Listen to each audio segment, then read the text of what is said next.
Okay mga master, dito tayo sa Antipolo. Ining tayo ng Midea. Split type. Tingnan pa natin kung ano yung window type niya.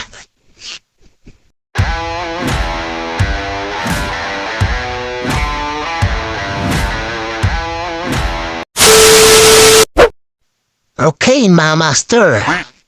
Eto, andito tayo sa Antipolo City. And meron tayong linis mga master na Midea split type. Wow! And ito, napakasela na may-ari, gusto laging malinis ang kanyang aircon. So lagi daw niya itong pinapalinis. At upon checking, di na masyadong madumi.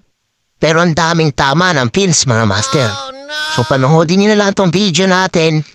Pakita natin.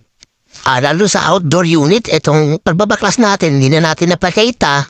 Medyo mahirap pa sa pwesto, wala tayong videographer. So, ito tinitira na natin, nililinis na natin mga master. Bali, inalis natin yung flower niya para silip na silip ang loob. Hindi na kailangan ng pump down, ng pull down mga master. Tinitira natin yan. And medyo nahirapan na natin nag-video kasi nag-assist din sa akin, yung ating partner. So, pagpasensyahan nyo na itong ating video. At least pakita natin. Wala ng gabi. Yan, ma'am.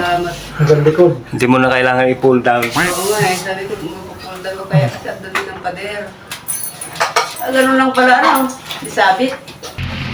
Lalo na pag araw-araw yung ginagamit. Oo, isa sa amin nga, malamang, mainit na. Okay, goods na. Kaso, ang daming damage ng pins. Before cleaning naman may damage na yan. Hindi tayo yung magawa niyan mga master. Nice.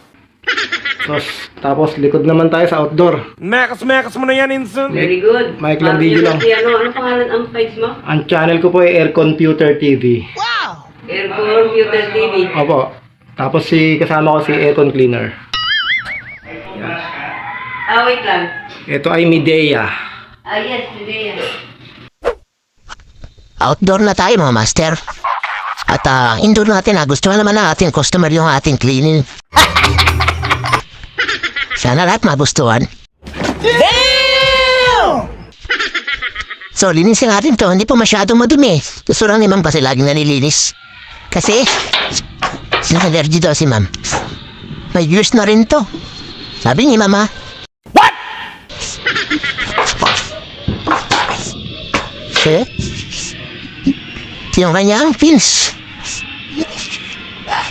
Piling tayo, baklasin natin.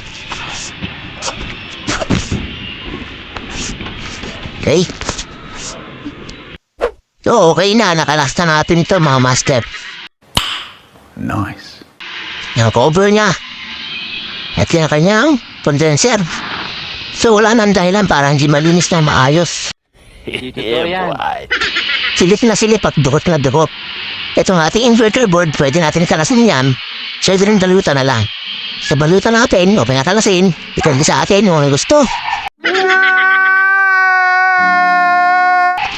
Ganito, yung kanya, kaya may matama na rin, nakapati na. Kasi siguro hindi kinalas. Inarap-yukot lang ang baril. Yan o. Nagtama.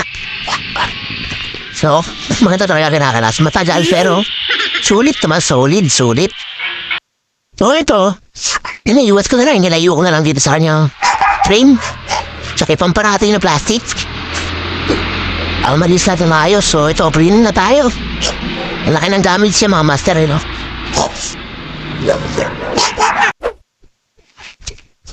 So okay na to, na-assemble na natin. Hindi totoo yan. Pati sa labas, hindi na na-video nyo assemble, pero yung ating football plus nakita naman. Thank you. Yan, boss. Wow naman. Okay na, assemble, tas testingin na natin to. Wow. Testing na to. After cleaning. Paano masabi? Na malamig na ulit. Mabango.